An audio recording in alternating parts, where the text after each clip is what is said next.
Do you still talk to Hopsin, Dizzy? Do you think that an FE reunion could happen? Because you know what's done is done. But I can't help but look back and say, if we was all still together, what would it be now? Like, What do you think it would be like? I think it would have been huge, bro. You Hold went up, worldwide, like hold touring up. I ain't gonna worldwide. let you knock this shit. Most of my resentment I feel towards myself. I don't know if jaded is the right word to say, but I guess so in a sense. Like, how do you? Because Oh, I'm resentful. yeah, okay. I'm resentful as fuck. yeah. I almost start to believe like, am I just like not cut out for this, or like, am I? I get them come. When you and Kato go do some shit. When you and Kato go do some Yeah, shit. I was like, all right, I got you. we got some heat in the vault. Guess we'll start. How do we kick this off? I'm Barbara Walters. This is This 2020. is 2020. Hey man, I'm Kato. This is Kicking It with Kato. Today's guest, we got Jarren Benton. Yeah, he's gonna ask me a couple questions. All right. I mean, let's start with the funk volume stuff, bro. I know you've talked about this with me, but never like in public. Do you still talk to Hopsin, Dizzy? Yeah, Dame? I talked to Hopsin Hopsin, I probably talked to him the most out of everybody. Yeah. Talked to Dizzy. Last year, me and Dizzy talked the most. We was on tour together.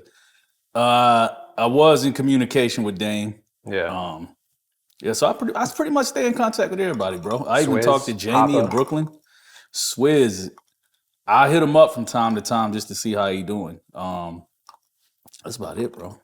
Yeah. But I try to hit everybody up. I mean, I haven't talked to Hop. I don't even remember the last time I talked to Hop. He fucking living the life. Just traveling. Yeah, traveling. Fucking, he'll go somewhere like Thailand, stay there for some months, go somewhere else. Bro just unplugged from the internet, and yeah. I really want to ask him like what made him just unplug and stop. I don't want to answer for him, but he told me. He said he was just, honestly, he didn't want to, like, he felt like social media was becoming to get to a point to where he was seeking some sort of validation from it. So he wanted to clear himself away from that. Became toxic. Yeah, it started becoming a little toxic. So he wanted to get off of it for a minute. Yeah, and just continue traveling. And he feel like his quality of life is better without it. So I respect it. I wish I can do that. Shit. I know. I'm like thinking in my head, damn. That'd be nice. I wonder if I could ever do that. Yeah. If I had the bag, I would fucking do it. Oh man. Niggas would see me. I've got that bag, man. Yeah. I think people don't realize because he doesn't really flaunt it like rappers do, but and he's not chilling. A flashy nigga like that. Like that's what I mean. You know, he don't really he's not a sneaker addict like myself or a fucking clothes addict. He don't have many vices. He don't have many expensive vices. Yeah. I mean, that's good. That's good. Yeah, Dizzy I talked to, he reached out to me maybe, I want to say 6 months ago. And, you know, just hit me to, like, he wanted to work on some music. Yeah. You know, do like a whole project together, which, by the way, Dizzy, I still got you. I didn't forget. But seems like Dizzy's still active. Yeah, touring, Dizzy hella making active. music. Yeah, and Dizzy still got that, just from being out with him last year, he still got that hunger. Yeah. You know what I'm saying? Like that, I noticed that hadn't left Dizzy. Like he still got the same hunger to create and dive head first in this music shit. Pause. Yeah. I mean, you toured with him, right? Yeah. How was that? That was cool. Last year, it was actually pretty dope, man. It was just good being back in the mix of things with him. The shows were pretty cool too, bro. You know, the nostalgia factor. You had the fans that to listen to you in their high school, and they're like, "Yeah, man, I'm fucking married now." Like, damn, bro, I'm really this fucking old now. I got 8 kids. Yeah, I got 8 kids, man. I'm 37. I'm like, whoa, shit. Yeah, what is that like? Like, does it make you feel old? Yeah, it do.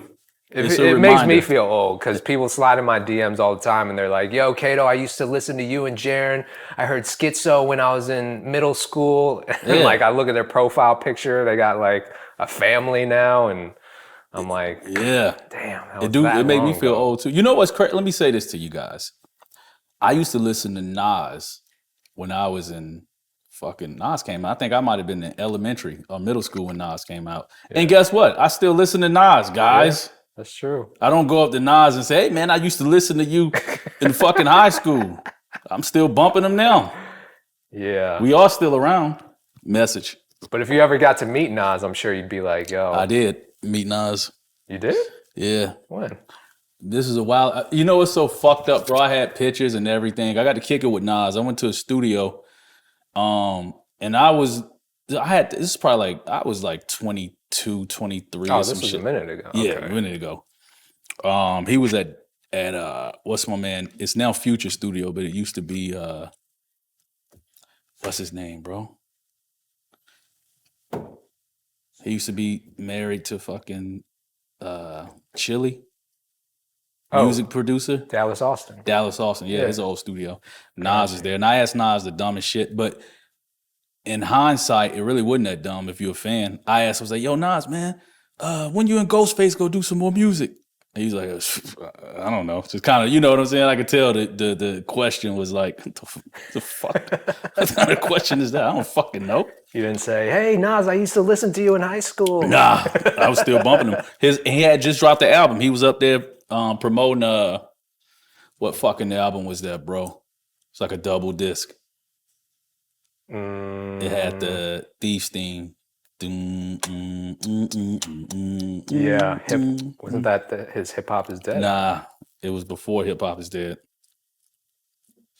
Okay, I know what you're talking about. We're gonna put it in there, like we're fucking on an edit. It'll come up. Dame, you talked to Dame? I talked Dame. I was in contact with Dame. Me and Dame kind of going through some private shit right now. I can't really discuss, but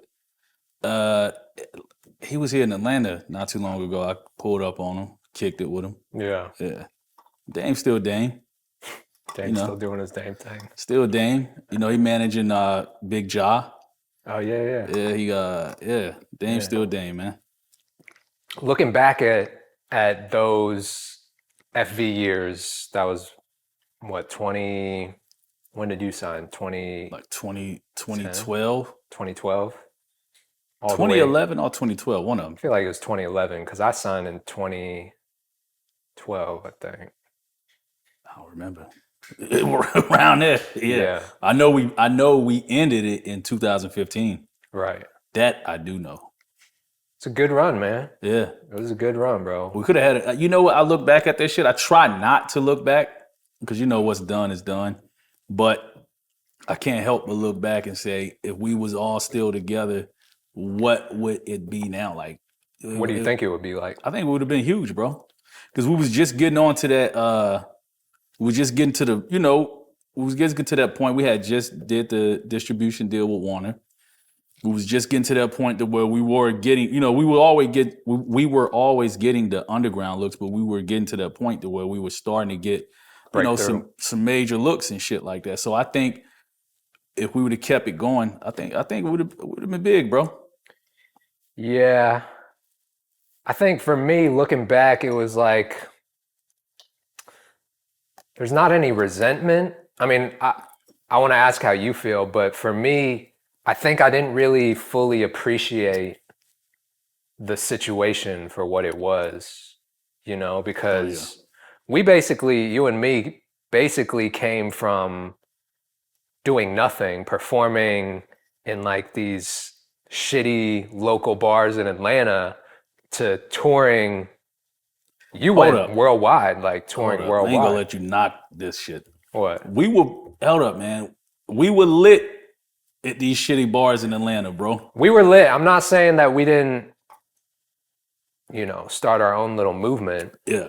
But we didn't get exposure on the level that we did when we were on Funk Volume. And I agree with you. We didn't get it internationally. Yeah. It was still just local here in Atlanta. Yeah. Because I look back at the shit even that we were doing in Atlanta. Nobody's gonna admit this. If you were there, you know. I feel like we kind of changed the sound of that underground kind of movement, because everybody that was performing they were kind of on some like I don't even have the right description, but when we were doing the Justin Bieber shit, that's that sound, and I'm not saying for all Atlanta, I'm just saying the specific kind of underground area where we were kind of making a name for ourselves. Yeah. That Justin Bieber had shit going up. It's making waves. Yeah. And I feel like, I feel like the sound. I feel like the sound in that. Then you start getting places like the department store. I think the sound started changing. Yeah. Because even though you had niggas that was from Atlanta, believe it or not, a lot of the underground people in Atlanta were not doing trap shit.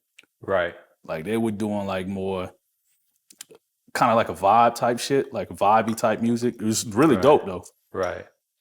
So how do you look back? Like, do you feel any resentment looking back at the FV period, or do you?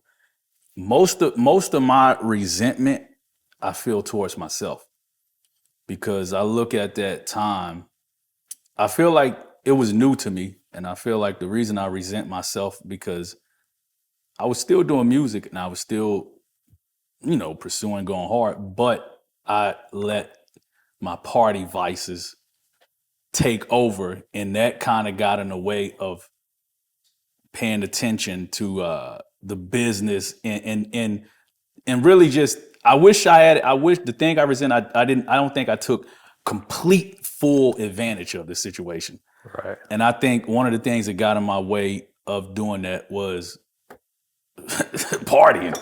You were wilding out, bro. I was, man. Yeah. You were wilding out. I don't miss hard. it. And I do not miss it. I mean, I remember those tour days, bro. I was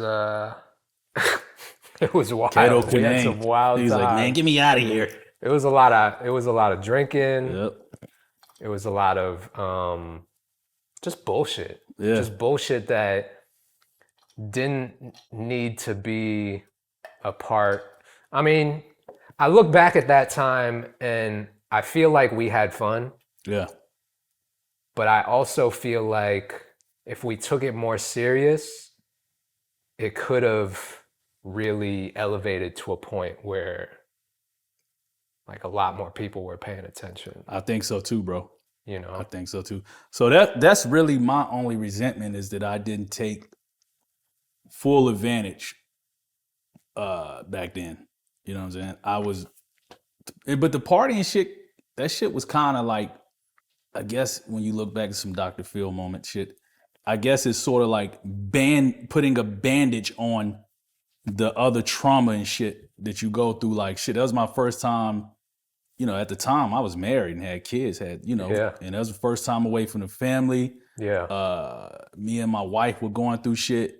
And then you got me and my wife going through shit. I miss my kids. I'm on the road. I'm away from them. And you still got to be sane to try to figure out how to maneuver the music shit. You know what I'm saying? How I'm going to make this shit happen, or how I'm going to continue to grow from this shit. Yeah. New opportunities. So I think the drinking became a way to put a blanket over all the bullshit that I didn't want to deal with on the road. Like, hey, you got to fight for your right to party. So you think that's where it came from? Yeah, I think just that's trying to cope with all the new things that were happening. Yep. I think that was a part of it. Trying to cope that with all the fucks new up shit. a lot of artists, bro. I know a couple other artists that I can think of that. Oh yeah. That leaned into drugs or drinking to just cope. Yep. And then on top of that, believe it or not, I'm a naturally recluse. So being around you would have to do meet and greets. That was my first time like doing meet and greets and shit like that. And you would have people to support you, fans. I hate saying fans, but they would, and it's like, oh shit, you feel. I remember meet and like, greets oh, for I can you do it. was especially hard. Yeah. I'm sociable with my friends and people I know, but I'm really a kind of a recluse, low key kind of shy. You would never know it, but a little bit of anxiety too. So Yeah. that shit was like a little juice to, I'm okay. Put a little pep in your step. So that's what it was. I could definitely feel the anxiety when it was Bro. when the meet and greets came time. I used to have, it would be times I'd be like, yo, just stand next to me, bro. I know, I remember. You're like, yo, Kato, come over here. Yeah. And I felt like, yeah, I mean, it was all new to me too, right? And I didn't know exactly like what my role there was. I was just kind of going with whatever. Yeah. And, I think there were even things that I took for granted. The fact that we even had this opportunity to get outside of our bubble and just meet the fans that supported us and supported our music. It's always in retrospect. Yeah, I think about these things and I'm like, do you think that an FE reunion could happen? We were in talks a while back, and me and Dizzy and Hopsin actually, I was in Cali. This was like right before the pandemic. I was in Cali and we were like working on music, and you know how it go, bro. It just, for some reason, it didn't I think Dame and Hop had squashed their shit. Okay. And something else happened to where, I mean, I don't know. They fell out again? Yeah, something similar. Yeah. I don't know. I don't want to say just fell out, but something happened to where they were once on a good path and something happened to where I feel like those two were like enemies in a past life. it was like Tom and Jerry. Yeah. For real. Tom and Jerry vibes. Yeah. You know what though? I will say, looking back now, I don't think it's a one thing, one person was right, one person was wrong. I think everybody played their part, but I will say this, looking back at it, I can understand a little bit where Hop was coming from. Also, and I say that now that I jump back into, producing and trying to do shit for myself. It's like, damn, that is the nigga was producing his own shit. Yeah. Doing his own video. He was basically doing all of his own shit. Yeah. And the climate was starting to change. It was getting to that point to where you have to mass produce. And Right. he just wasn't, it takes a while to create. As a creative, it's some people create, it's just like school. Some people learn different. Yeah. Some creatives create different. Some may not be as fast as others. So some shit I kind of could see when he would complain, like, I gotta do all this, y'all just don't understand. So I see where he's coming from with that. Right. He was and I just can one see, of those artists. Yeah, I can see some aspects where Dame was coming from too. So, and it's crazy, me and Dame just had these conversations because he would feel that I was always in the middle of shit, like played the middle. Like that's just how I am, bro. I could always see Both sides. both sides, yeah. I could never pick a side because I could see both of them. I can understand both sides to it. I think it's just unfortunate that they couldn't communicate through it. That's the part that really gets to me, is that as two grown men, I understand that they had their differences. Mm-hmm. I just feel like they could have worked it out, or I feel at like least they agree could to have too. disagree. Yeah, I feel like they could have too. But then I had to think too. That was also, I wasn't. We wasn't there. Me, you, or Dizzy. We wasn't there prior to when they were building Funk Volume. So this was all other shit that was, this wasn't just like some new shit. I think it was like a bunch of past shit mixed with new shit. So Yeah. who knows? But I do look at the situation and I say, I wish they could have hashed it out and fucking we could have moved forward. So you're saying you don't think an FE reunion is gonna happen? Because how I'm hearing it, Dame and Hop don't get along. Dame and Dizzy. And I ain't gonna say they don't get along. I just don't think they on the same page. All right, well, let's just think about the artist then, right? Okay. It doesn't necessarily have to involve Dame. I know he was owner of Funk Volume, but like, do you ever think that you, Dizzy, Hop, Swizz, Hoppa, shit, even I would love to go on that tour. I would love to do it, bro. Me personally, if everybody called me and they said I'd go out right now. I don't know how Dizzy feel, but from what I analyzed, being on the road with Dizzy last year, it seemed like Dizzy was trying to not necessarily distance himself from Funk Volume, but I understood where he was coming from. He wanted to kind of grow. Funk Volume has such a strong attachment to him, right? That he wanted his fans to see his new identity. It's like, yo, it's been, shit. We're going almost 10 years since since Funk Volume days, and he want to build a new audience that recognizes what Dizzy is doing now. And I think with him doing that, I don't think that he really want to put that attachment. I don't know. I'm speaking for him. I have no fucking idea. I get that. I think he just kind of want to separate move away. himself. Yeah. But I don't think not in a malicious way though. So you don't think just on the like of I'm just trying to grow Dizzy, right? Me, I'm for whatever. I do it. Yeah. Yeah, I don't know if Dizzy would do it, honestly. Shit, I don't know if Hop would do it. It might just be you and just me. Yeah, we're gonna fucking me, you, and DJ Hopper. Yeah. I know Swizz. I don't think Swizz would do it neither. Yeah, I don't know. Yeah, so I don't think he would either. I haven't talked to him at all. So door's always open. Hey, I'm always here, y'all. Shit, he always here. I think Hopper's always there. I think you would have to be the one to have to put it together because I don't think anyone else would take the initiative to do it. You know what? I might do that.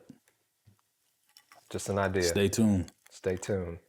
Well, after Funk Volume, right, it was I felt like everyone obviously went their own ways, did their own solo, independent shit.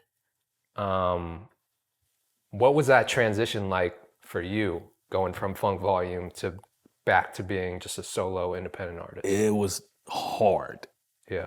I'm going to say it was hard for me because the thing we took for granted with Funk Volume is that Funk Volume operated in an independent way. In the way that they operated, they were kind of ahead of their time. I'm not just going to say Funk Volume. I think a lot of indie artists back then, if they were running like from Strange to shit, even like a Def Jux or some shit that, like I think a lot of the independent artists were ahead of their time. Yeah. They had to do shit because they didn't have a label dictating shit, so it was all on them. And same with Funk Volume. So the infrastructure things we built was just not there. And so and then signing with a major label, they wanted to maneuver in how a major label maneuvers, and that just wasn't the way I was used to doing shit. So then, none of the homies was around. So it was difficult for me, Yeah, it was hard for me too. I think people don't really know this, but I was fucking broke after Funk Volume, bro. Yeah. I had no bread. And so that was around the time that I got kicked out of the apartment that I was living in at the time. Yeah. Yep. In the hood. We made all the classics we made in Kato's apartment, bro. And that's where I got kicked out of after Funk Volume because I was broke. I didn't have money. Why didn't you hit me up, man? You didn't have money either. I could have gave you, so I could have, you needed a place to crash, you could have came to the crib. Nah, so from there, I had to basically move into Schwinn's apartment. Yeah. And yeah, it was a tough transition for me, bro. I had to figure shit out for myself, and yeah, it was hard. But we kept working on music after that. Hell yeah. But I feel like there was a period where you and I kind of took a break. Maybe it was after the Roc Nation project. It actually was right when it was after Funk Volume too. Yeah. Because I think the first shit we worked on after Funk Volume, we did the shit Was the with Roc us and Nation. Earth Gang. Oh, okay. Yeah. And then that's when I was just trying to figure shit out. I was on the road a lot then, and I know. Yeah. Why did it take so long for us to like You start working on music again? So it come to a point where I was on the road. Well, actually, it didn't take that long. You think of it, because then we did Yuck Fu. That's what I'm saying, though. I think after Yuck Fu, we didn't work on any shit. No, after Slow Motion 2, we worked on shit. After that, I did Mink Coat Killer, which was like some underground boom bap type shit. Right. And then we came back and did Yuck Fu. Yeah. Yeah, I just remember there being like a span of, I mean, it felt like years that we didn't follow up with any music. Yeah, that's where I was at. So then I was because I had to stay on the road just to get some bread. Tour. So I was consistently touring, and it was and to your fucking, you didn't want to deal with the shit that come on the road, and I get it. Oh yeah. So then that's true. So you wasn't consistently on the road. 'Cause I was touring like every fucking. I was hardly at home. I was doing shows on someone's tour, my own shit, just consistently. Yeah, I got burnt out. Yeah. I got burnt out touring with you, bro. I know. And, I won't lie. And I party hard, man. So that's not for the fucking, it's not for the Faint weak. of heart. Touring with me. And this is another thing too. So at the time, once you stop going on the road, I start bringing people on the road with me that like to fucking go hard, which was a mistake. You brought some degenerates on the road with you. Yeah, yeah. Because I know who they were, and I was like, man, bro, are you sure you want to do that? Yeah. Yep. And I think that even pushed me further away from the touring. Well, number one, like, I was doing a lot of bullshit on the road too. Yeah. I was kind of falling into that trap of, everything that comes with that. Yep. And I wanted to just chill for a second and not, but it felt like you were still I was going neck deep in all the bullshit, bro. So all of it, bro. I felt like I had to distance myself a little bit from it if I was going to focus on like just figuring out the next step in my career, Which is a smart fucking decision to do. 'Cause it was just nothing but, what is the word? What is it? Debauchery. Yeah, it was just nothing. That's what it was. Even from coming home and still like, I would come home, when you come home for something, the road is weird. It's like you got to come back home and adjust to like family life. And like I say, me and my wife were going through shit, and then it was just like shit. It was coming to a point where it's like, it's the weekend shit. Me and my wife would go out, every blue moon, but I was like, shit, I'm finna fucking turn up. Yeah. Yeah. So it was affecting my home life. The partying wasn't affecting my home life. It was just figuring all this shit out, man. Yeah. It just, and then the partying eventually affected. So when did you realize, like, I need to stop? I think I was on probably the Mink Coat Killer tour. And was there a moment on that tour where you were like, man, just had a reflective moment? Yeah, it just start, when you go too hard, you had those moments to where you like, once shit start not making, once shit don't make sense, you're like, yo, man, you take a moment to look around. It's like, why is everybody no one, I was like, yo, I don't have nobody here that's like holding it down. Everybody else is fucking partying. Yeah. It would be times where I need someone to be serious. There was nobody serious. And then there were times where niggas was partying way harder than me to where they were getting in trouble. But, when the crew get in trouble, that only reflects on you. And so there was situations to where there could have been lawsuits. I lost fucking money. It was just consistently just losing money from somebody wilding out, and it wasn't me. Yeah. And I remember I quit one tour. I walked off, and I think I had like 3 shows left. I said, fuck it, I ain't doing the rest of these shows. I went on the bus. I told everybody, fuck y'all, like, this shit ridiculous. I think I went on a bus to some more shit being broke. And I was like, yo. Which cost you money. Which cost me money. There were 2 occasions, there were two situations where there was a fucking Sprinter tour bus crashed, wrecked, shit broken. So it was like, damn, I'm losing money from these fucking people. And it's like, these people ain't even holding me fucking down. They just doing what the fuck they want to do. And it just got to the point where I really felt myself like, when I get to a certain level, I hold shit in, I'm a snap, and I want to hurt somebody. Yeah. And it was going to get to that level where it's like, yo, I'm finna fucking hurt these motherfuckers. Yeah, I mean, not to throw it in your face, bro, but I remember after the first half of the Yuck Fu tour, right? Because you had 2 parts to that tour. Mm-hmm. I went on the first half, which was, I think, the US dates, and then you did Canada. Yeah. On the second half. A lot more chill. Well, I remember I think you asked me, yo, do you want to come on the second half of the tour? And I said no. And I basically, I could kind of see what was coming based on how the first half of the tour went. Mm-hmm. And I just felt like, it wasn't going to turn out well. Yeah, I mean, me and my road manager, we got into it. Yeah. I ended up letting him go on the road, and I brought some more responsible people. And just seeing the difference with having people that are responsible on the road with you, I hadn't seen that since Funk Volume. You know what I'm saying? Yeah.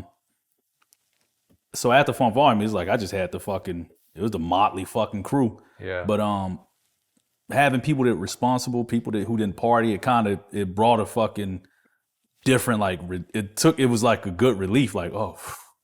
And then so I started just getting burnt out myself. I was like, bro, I think what really fucked it up too is one time I came home to the locks on the door.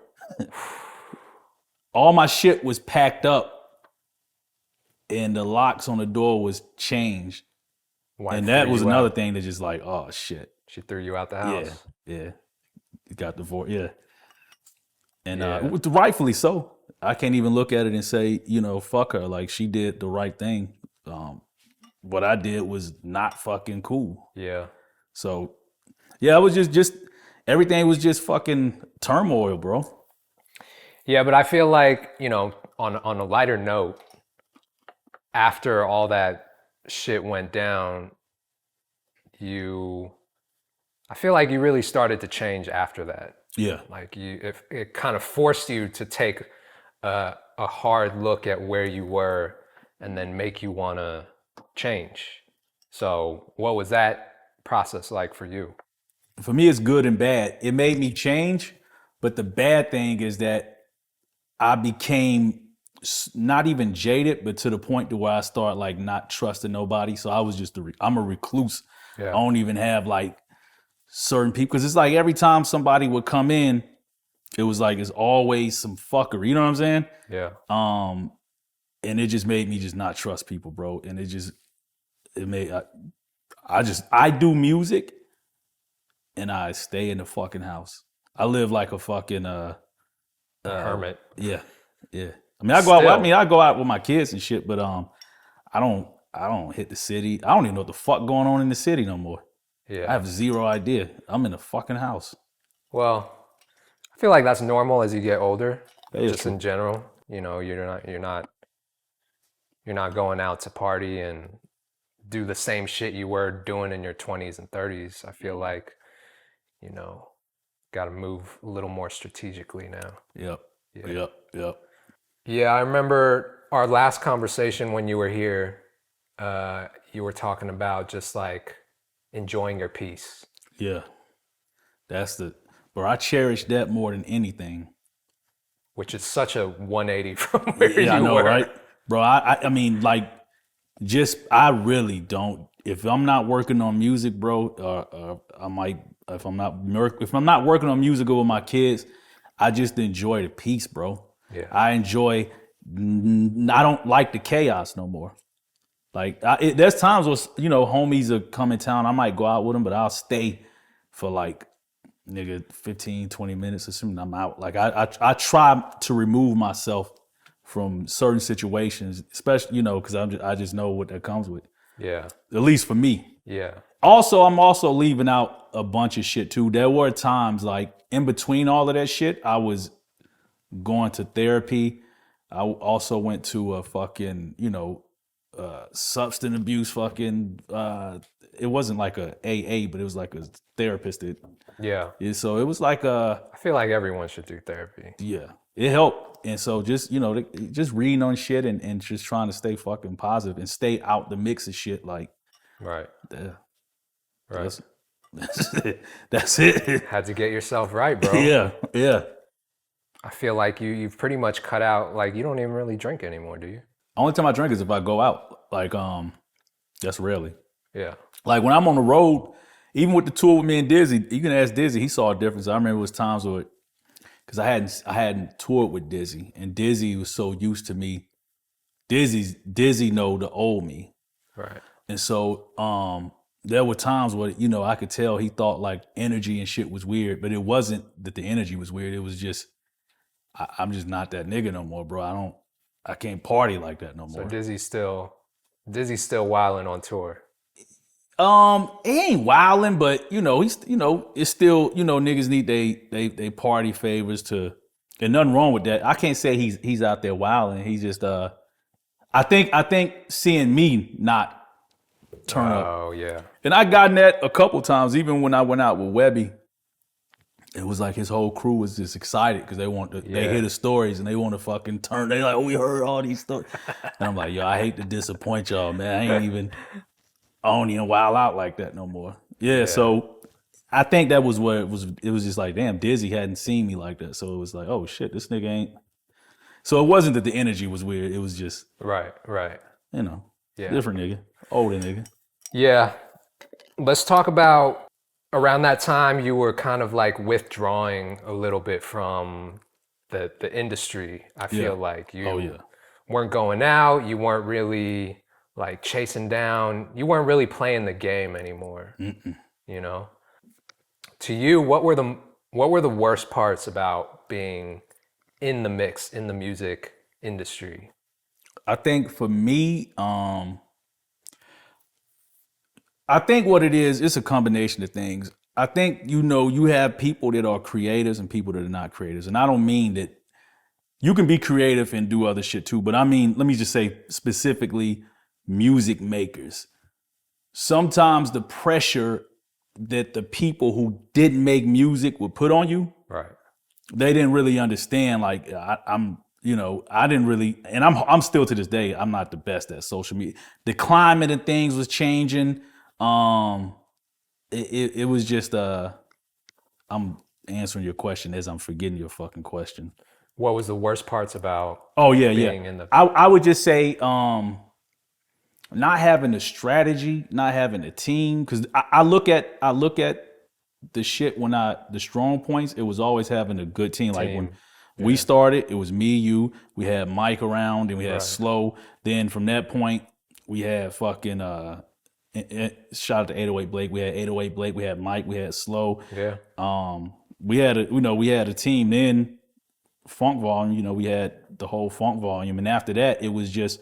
But the common denominator that the Funk Volume team and the Mike and 808 Blake and fucking Slow, the common denominator that all of those guys had, it seemed like they cared. You know what I'm saying? It seemed like they really gave a fuck. It seemed like everybody else after that didn't really care. It's like we're just trying to figure out how we can make some money too. Like it wasn't and for me, I need the team, the caring element. I work best when it's a fucking what is the word? Camaraderie. Yeah. I work best like that. I don't work best when it's just I know that I'm just a way to move to get some little check for this and that. You know what I'm saying? Even it might benefit me too, but I know what I peep it. You don't really give a fuck. You looking at it for a play for Getting the yourself. checks. Yeah.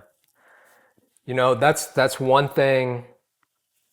I feel like my role as just being a producer has evolved ever since I first started working with you, right? It was like when I was working with you, I was really just behind the scenes, producer, making beats, wasn't really doing too much more. But after Funk Volume, especially coming off of Funk Volume, I got to see how y'all were moving and how you were building your fan bases and your audience and how you were engaging on social media. And so I took a lot of those same lessons that I learned and just applied it to myself as a producer. One of the lessons that I feel like I had to learn and still learning now is that collaborative like team aspect, you know, because I'm so used to just doing everything by myself. Yeah. And so knowing what to delegate to other people and how to be collaborative and how to, you know, give responsibility to other people and work together is something that I'm still working on. But I've also had some bad experiences working with people too. Yeah. You know, it's like you said, there are some people that are there and they genuinely care. And then there's other people who I feel like are just trying to get a check. Yeah. You know, and they'll say that they care. How do you not let that shit make you? I don't know if jaded is the right word to say, but I guess so in a sense. Like, how do you? Because you know. Oh, I'm resentful. Yeah. Okay. I'm resentful as fuck. Yeah. I hate when people, bro, and I'm sure you're the same way. Like, I hate when I feel like people are overpromising and underdelivering. Oh yeah. You know? Yep. And then you really get to see, like, especially when things are great and everyone's eating and the bills are getting paid and we're all getting checks, like, things are good. Yeah. Right? But when things are not great, them niggas out the way. That's when you really get to see like who is about this shit. Yeah. And who is there for you. Facts. And who is still working and still delivering like they said that they would when things were great, you know? Yep. And that's what I'm getting to see now is like some people just, you know, they won't hit you up as often. They won't return your calls or your text messages as often, or they won't, you'll just see that they kind of fall back a little bit. Yeah. And that's something that I've really come to appreciate about, you know, the artist side of things, and me stepping outside of just being a producer and getting to see like the real shit that artists go through to become successful in this shit is fucking hard, bro. It is, like, bro. Artists go through a lot of bullshit, you know, at all levels. Yep. And I don't think I fully appreciated that until I started putting myself out there more and like, yeah, it's a lot, bro. That's the worst. You got to deal with that because you think, like you say, when shit up, you know, but then soon as shit start looking slowing down, which it will. It's inevitable that things are going to slow down at some point. There's ebbs and flows to this shit. Niggas out the way. Yeah. Yeah. And you know how it is. That's what I'm starting to see, you know, like for me when shit was popping on TikTok back in 2021 for me, right? I was going viral. I had all these songs that were going viral on TikTok and things were up. Like I was getting all kinds of brand deals and the money was flowing, bro. Yeah. And I thought that shit would last forever. I was like, yo, this is fucking amazing. Like these brand deals is the easiest money I've ever gotten. You should just look behind the Jarren curtain and you saw that. See, you know how that shit go. I mean, I know now, bro. Yeah. I know now because I was naive to think that it was gonna continue. Yeah. And that I was gonna keep doing the same type of numbers that I was doing back then. But there's ebbs and flows. And now I really, you know, if anything, it just kind of made me a better like collaborator, and I think I learned a lot about being a leader, about taking initiative and guiding people that are working with me and working together to build something. You know what I mean? And so it just taught me a lot about how to just like own my shit. That right there, what you said, that's what kind of made me turn into a recluse, is just seeing that. Because like I say, the only time I felt the dynamic of people that gave a fuck was y'all, Mike, 808 Blake, Slow, Yeah. even Ray, and fucking Funk Volume. After that, that's when it was like, oh, walking in the pits of fucking rap hell. Yeah. You know what I'm saying? Yeah. But the good thing about that shit, bro, is that you gotta look at business in general, like businesses. Think of like when Ralph Lauren and shit started. Actually, fuck that analogy. I respect a lot of the OGs. They don't get a lot of respect, like the dudes that, like, look at a guy like fucking even Killer Mike and even LP. Right. Like from this motherfucker, I was in fucking middle school, high school when LP was out, and he still kept going. Yeah. And doing his shit independently, and the ups and downs, and now it's shit. It's like damn it 20 years, and now you get a big fucking. Just as long as you stay in this bitch and keep going, gotta keep swinging. Yeah. Shit, it's gonna come up. You know, it's just like shit dip down, but shit go right back up. It's when you quit and you say fuck it, I'm done. You don't get that opportunity to go back up. You don't see that glory at the fucking end of the tunnel. You don't know what that story gonna be like if you would have just stayed. Like, yeah, I mean, Killer Mike is the perfect example, bro. Yeah. I remember doing shows at Lenny's. Yeah. With Killer Mike. You remember that? Yep. In front of 20 people. Yep. You remember we did this shit? I remember we did a show. It was me, you, Killer Mike, Saha the Prince. We were in like some weird ass hole in the ground spot in Decatur. It was like by fucking Emory. Okay. Damn, it was the Rabbit Hole. I'm tripping. That was the name of it? I think that was the name of it. Yeah, it was called the Rabbit Hole, some shit like that. Yeah. It was like a little fucking restaurant / bottom club. Yeah. Yeah. That was crazy. Hell yeah. Yeah, bro. Wild times. You've told me some pretty crazy stories about like prior to Funk Volume, which I don't know how many people know, but you almost got signed to some pretty like major situations before Funk Volume. I'm talking like major label situations, right? Or maybe it was, before Funk Volume, but after we started working together, right? Yeah, before Funk Volume, and shit, it was a couple of them even before we started working together heavy. Yeah, yep. What were those like, bro? One of them, and I might have spoke on this before. It was like actually it was crazy, and I've people heard me say this shit before Funk Volume. I was going to sign with Def Jam, and it was DJ Cannon. It was DJ Cannon, No ID. Don Cannon. Yeah, they hooked that shit up. I would never forget Cannon. I used to be tight with Cannon, man. Cannon would hit me with beats. He had an artist. You remember Laws? What happened? Laws. Yeah, he had an artist. Shit. Yeah. Yeah, I do remember that. And when Laws would come in town, I met Laws through Cannon, and Cannon was at the time. Cannon was super fucking cool, man. He was just super. Always been just a down to earth nigga, man. Never. Yeah. I ain't got one negative thing to say. And I would rap over Cannon's beats and shit, and fucking me and Laws would do some shit. And I still kept in contact with him. And I remember it was a situation. This was when Ray and Slow. It was Ray, Slow, Mike. Right. 808 Blake, and I remember I was sitting in a fucking movie theater, and Cannon called me. Me and my ex-wife, we was going to see a fucking movie, and I missed the whole movie because Cannon called me. He's like, "Hey, bro, I got No ID on the line." I'm like, "Oh shit, it's No ID." Go outside, bro. We talk. No ID just telling me how much he feeling the music. It was the shit we did. He was feeling the shit we were doing. He was like, "Bro, I want to, bring this shit to Def Jam." And Cannon was like, "All right, cool." He's like, "When can you come up here?" I was like, "Shit, whenever." Knowing I was working a 9 to 5, I'm like, "Fuck it." Canon,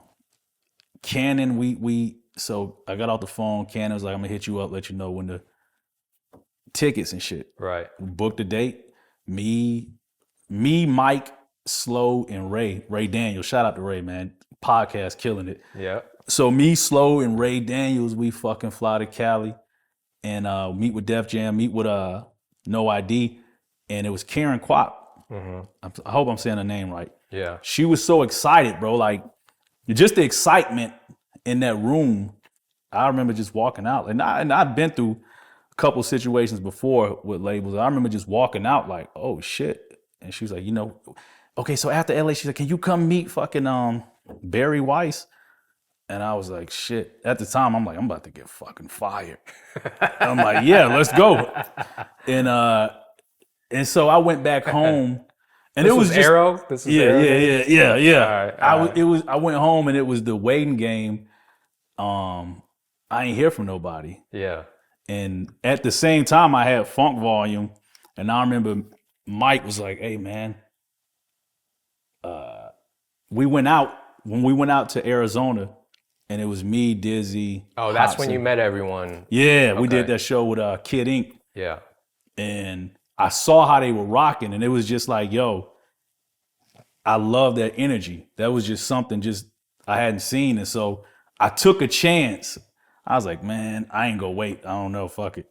So I took a chance and signed a Funk Volume. Yeah. Yeah. But before that, it was Def Jam again. I had another meeting with Def Jam before that I fucked up because I jumped on the table and I got in fucking L.A. Reid's face, and I was fucking. This is when Khaled. It was DJ Khaled, a bunch of Def Jam. This one, yeah, Khaled was at that. A bunch of Def Jam execs, bro. They had invited me out. They heard this. They heard shit about me, and I fucked it up. I was actually signed to DJ Eddie F at the time. Oh, I remember that. Yeah. Yep. Damn. And I remember walking away from that shit, bro, just feeling like it was over. It was over, yeah. Yep. Like you just let everyone down. I let everybody. I remember that nigga Ray was hitting me up like, bro, and what it was just a lot of pressure. Yeah. And I remember Ray's like, man, if I was there, man, it wouldn't have, you know how Ray is. Yeah. And yeah, bro, and I wanted to quit rap then. That was the first time where I was like, maybe I ain't cut out for this shit. It was just the industry shit, bro, at the time. It was so different because at that time, there was so much pressure to like, sign a major deal and maintain the image, maintain hits. And it was just like, it was so contrast to the type of artist I was. Right. And Funk Volume was the first time I seen it looked like artists was thriving that were doing similar shit to me. And then that emphasis of like hits and dress and the way you look, none of that shit was priority. It was the music was the priority. Do what the fuck you want to do and let's build from that. Right. And so that was a breath of fresh air for me. Yeah, man. We was tons of them situations, bro. Don't jump on my table, bro. I know, man. I don't want to fuck this Gianni Versace table up, bro. Yeah, man. A lot of that shit, man. A lot of ups and downs with this shit, man. I remember it was finna sign a job at one time. I thought that meeting was amazing. Yeah. It was my man Tilo from Next. He was helping me out. And, he brought me into Jive, and I killed that shit. Same shit you got to perform. And it was a waiting game. So that's what fucked me up back with Def Jam, with Canon and No ID. I was like, damn, they did. I was just like, I was waiting on Jive and just never heard from him. And I thought that same shit was going down the second time I got to revive myself with Def Jam. I was like, I've just been waiting, man. I'm waiting. So they just had you waiting. Just had me waiting, yeah. It's just a waiting game. And I didn't hear from them, and Slow was like, man, I don't know what's Slow, and Ray was like, I don't know. Nobody really had like a answer as to why. I don't know. Did they not fuck with me? Did they change their mind? It was I didn't get none. It was just like, yo, they just waiting on. And I think at the time they were signing Logic. Oh, okay. Yeah, it was around that time. Yep. Yeah. I mean, we all know that labels move slow as fuck, bro. Oh, yeah. You got to go through 20 different people just to cut a check, you know? Like, it's just so big. There's so many people. There's so many departments. There's so many. And it's like, a lot of times you're not really talking to the decision maker. There's usually someone above them or a boss above them that's got to sign off on it. So I feel like it worked out. Yeah, it did. And I'm happy that I got to experience the independent and get to experience the label situation too. So it was like I saw the best of both worlds. But what I end up, the infrastructure, same way how you know how you said you walked away from Funk Volume, you learned a lot. I felt the same way. And so when I signed to Roc Nation, the way that Roc Nation was moving, they were moving like how a label would move, and I was just so used to moving how an independent label would move. Yeah. And it was for me, it was just a tough time, just trying to get into that major label System. way, that system, how they move. Yeah, the Roc Nation thing was interesting because it was exciting when I heard the news, but at the same time, what we experienced, I feel like was, here we go again. Yeah. Label bullshit. Yeah. You know, I can remember we were working on a project which became Yuck Fu. Yep. And then you kind of signed to Roc Nation in between it or kind of towards the end of it. Yeah. And our original plan was to like put it out independently, Kato and Jarren. And then, you know, the first thing I remember hearing when you signed and, you know, let them hear the music was, oh, we want to take you off and it's just going to be a Jarren Benton project. Yeah. And keep in mind at first, and I was like, nah, man, I had to fight with my team too, because they were like, you sure you want this new project? You on a major label now? You sure you want your first major label project to come out and it's an unknown producer? I was like, bro, I've been working with this nigga for years. This my, you know what I'm saying? It's like, and so I was like, nah, I was like, yeah, hell yeah. I was like, this, you know, and so they didn't want to even at first, and I'm not saying no names, but it were people that didn't want me to lead with that at all. Yeah. And I was like, nah, I just had to put my foot down and I was like, this what I fuck with. This what I'm doing. Like, I can't see myself like, you know, I don't even have chemistry with the other niggas. So you want me to just start? And well, you know, nah, they are. Yeah. Then I remember we shot the cover and they were like, yo, man, they want you on the cover. Right. Because it was supposed to be me and you. But, you know, I get it. As labels, they was just like... I get it. I mean, you know, I've had so many of these situations, bro, where I want to work with the artist. I want to, like, you know, I want to do my Metro Khaled thing. Yeah. And really co-brand, not just co-brand, but like really lock in with an artist. You know what I mean? But that's what they didn't understand. They didn't understand because that was our dynamic. Our dynamic was Kato, Jarren. Right. You know, I'm cursing you out on skits, you in videos and shit like and that. The fans loved it. Yeah, exactly. You know? That was the dynamic. That was the dynamic, and the fans. I just wanted to give it to the fans. You know, yeah. I knew that that's what the fans wanted. I wanted to give them the music. I wanted to give them that same shit that we had been giving them for years. And you know, even later on in my career, when I had some of those viral TikTok moments, it was the same shit, bro. Like random unknown artists that duets my beat on TikTok, goes crazy viral, right? Like explodes on TikTok, and then they sign to a major, and the first thing the label says is, we don't want Kato as a feature, we don't want Kato as a main artist. And it's like, when that shit happens so many times, I almost start to believe like, am I just like not cut out for this? Or like, am I not what the music industry like wants? You know what I mean? You start to feel a certain type of way because you take it personally that they don't want you. And I get it. It's because I'm not their artist. Why should they promote me? You know what I mean? It really like made me feel a certain type of way, but it also lit a fire under me to do my own shit. Yeah. And like show them why I'm good at what I do. Yeah. You know what I mean? Which and that's the shit with labels I don't get. It's like they still kind of move. I'm not saying every label, I don't know, but they still kind of move in that archaic way. Like, oh, we need some shiny other person attached. And it's like, yo, this is the shit that got your attention, right? So I would think like, why wouldn't it make sense to want to fuck with everything that got your attention? Why not bring that there? Like, oh, this shit got attention. She was on this track. We want more of this. We want more of the shit that made us lean into wanting to give you this fucking opportunity. That only makes sense to me. Yeah. But they don't think like that. They just, I ain't saying a lot of, I'm not saying every label, but I can't say how they operate now, but I noticed it was just that old fucking archaic way. Like, I remember there was times where I'm so big on giving people credit, and I'm so big on, like, if I do features, I like to put their name. I remember I was having a argument with another person on my team. He's like, yo, you want to write everybody's name on the feature? I was like, yeah, I do that. Like, what? You know, at least these niggas, these niggas, that means something to them. You know what I'm saying? They don't get it, but that means something. Like, even if you fucking, whatever you contribute to the track, just to see your name on some shit, like, I was like, yeah, let's do it. It's like, but it's gonna have this, and it's just like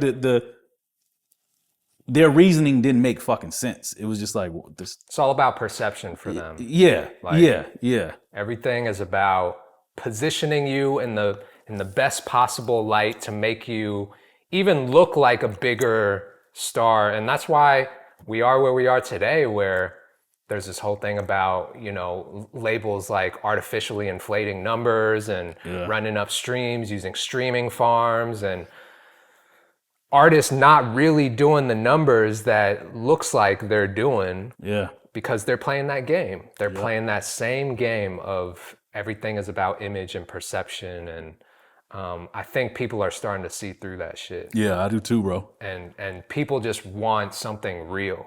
I'm curious to see within the next 10 years, like what is it going to look like for majors if all the independent and people thrive from social media and shit like that. Like, yeah, I mean, I don't think labels are ever going to go away.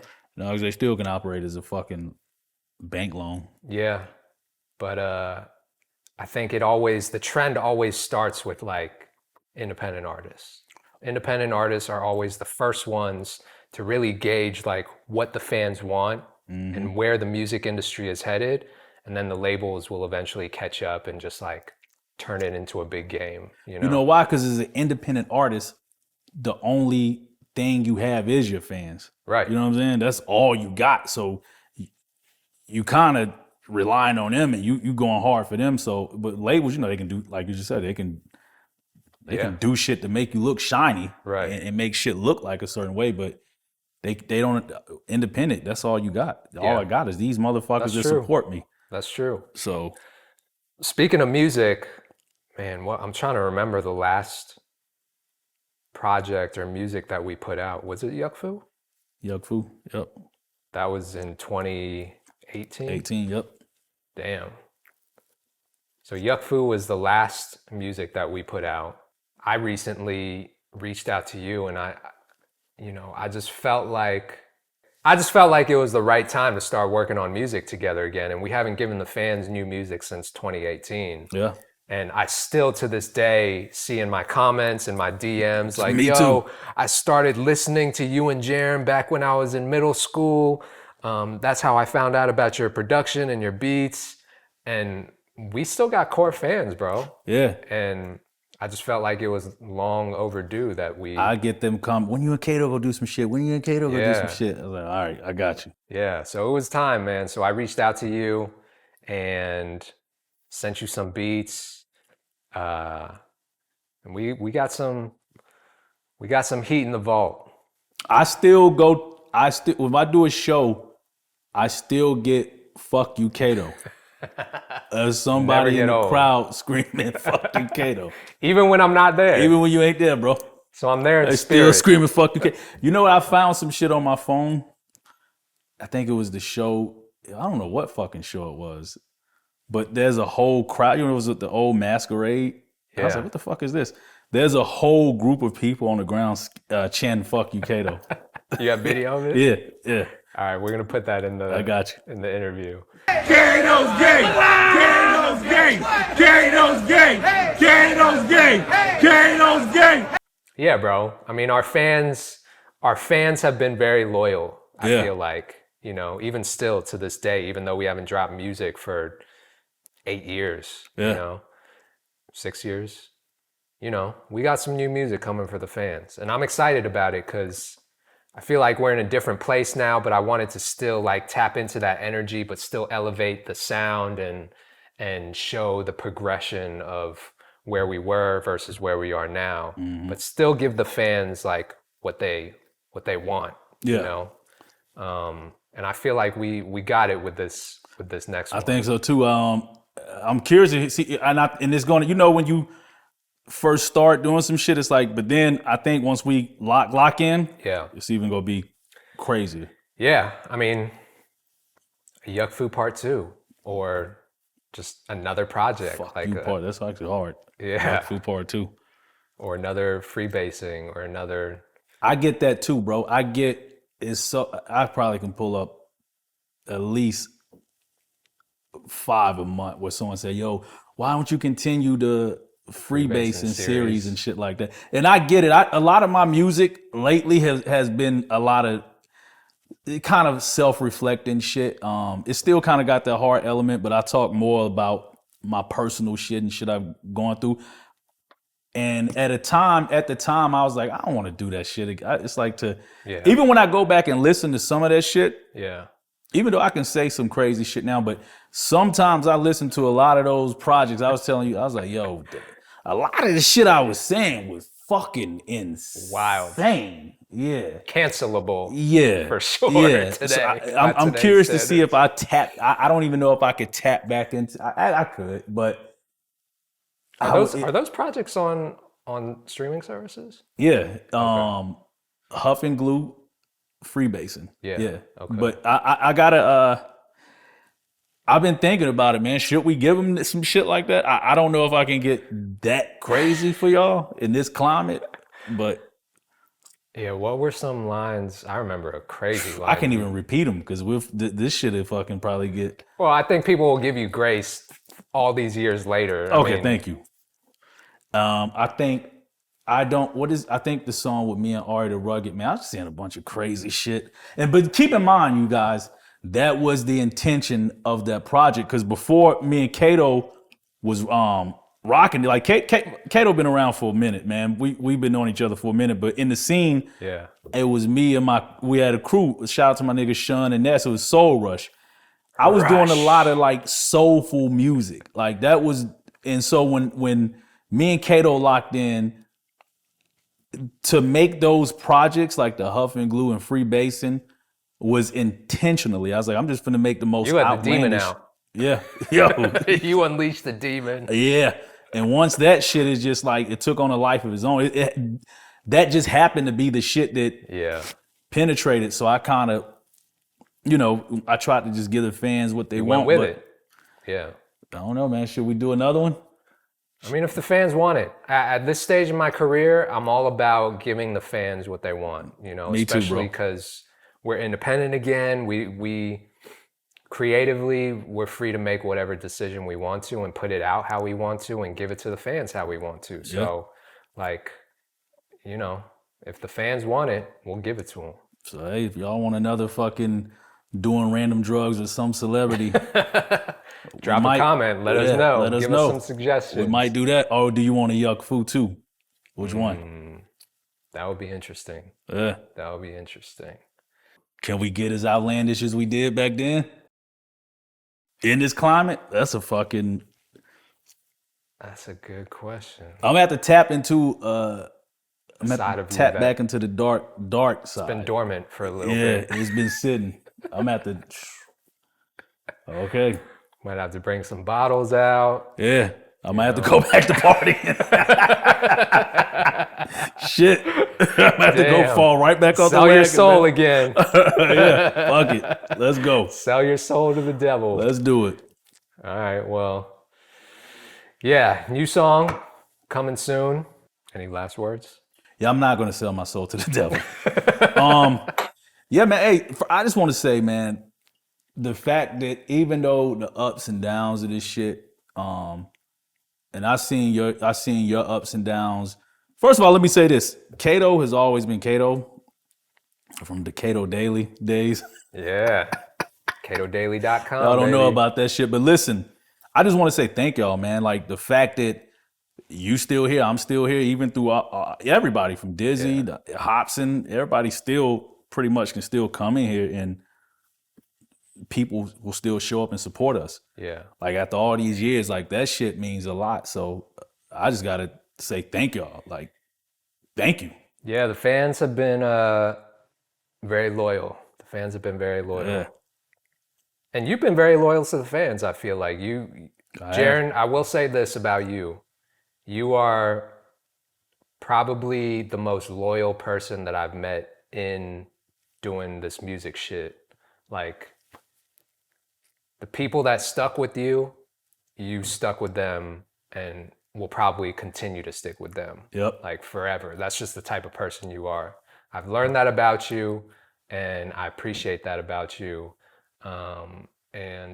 You know, it's a rare trait to find in this cesspool of the music business, to find someone that is that loyal. Sharks. Yeah, literally. Fucking rapists. Yeah, we won't get into that, but yeah, bro, I appreciate the loyalty and a lot more music to come. Let's go, man. It's like, where are you going? Yeah. Fuck this table.